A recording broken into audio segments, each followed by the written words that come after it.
Hello and welcome. Today we're exploring a fascinating biological process called cellular senescence. Imagine cells that stop dividing permanently, but don't die. They hang around, metabolically active. Initially, scientists saw this as a good thing, primarily a defense against cancer, halting damaged cells in their tracks. But we now know it's a double-edged sword. While helpful early on, like in wound healing, the buildup of these senescent cells over time contributes heavily to aging and many age-related diseases. So what makes a cell senescent? Several factors can push a cell into this state. One classic trigger is telomere shortening. The protective caps on our chromosomes wear down with each division until a damage signal is sent. Persistent DNA damage from things like radiation or oxidative stress is another major cause. Even the activation of cancer-causing genes, known as oncogenes, can trigger senescence as a safety brake. Add mitochondrial problems and other stressors like inflammation to the list, and you see there are many paths leading to this state. Regardless of the trigger, senescence relies on key molecular breaks to stop the cell cycle. Two pathways are central. The p53/p21 pathway often reacts quickly to DNA damage, hitting the brakes.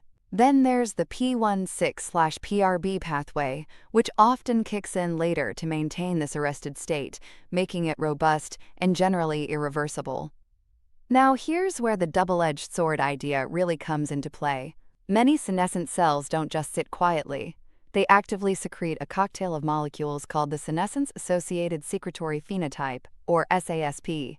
This mix includes inflammatory signals, enzymes that break down tissues, growth factors, and more. In the short term, the SASP can be beneficial, calling immune cells to clear out damaged cells or helping tissue repair.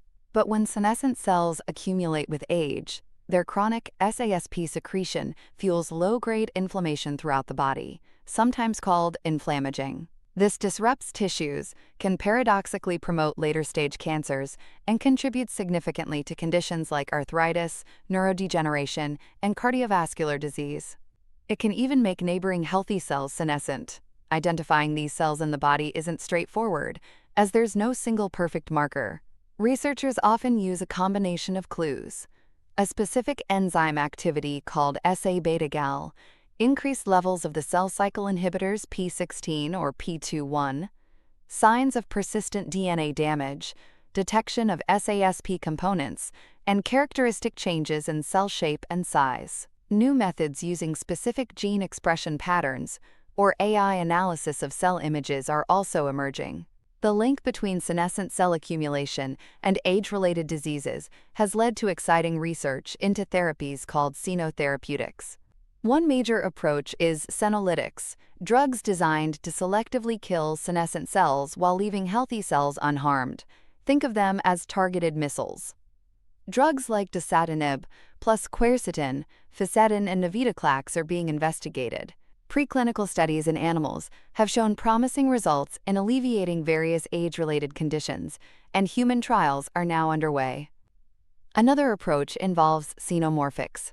These drugs don't aim to kill the cells, but rather to suppress their harmful SASP secretions, reducing chronic inflammation and tissue damage. This could involve inhibiting pathways controlling SASP production, using drugs like rapamycin or metformin, or using antibodies to neutralize specific inflammatory SASP factors. Targeting cellular senescence offers incredible potential for treating age-related diseases and improving health span, the period of life spent in good health. Of course, challenges remain.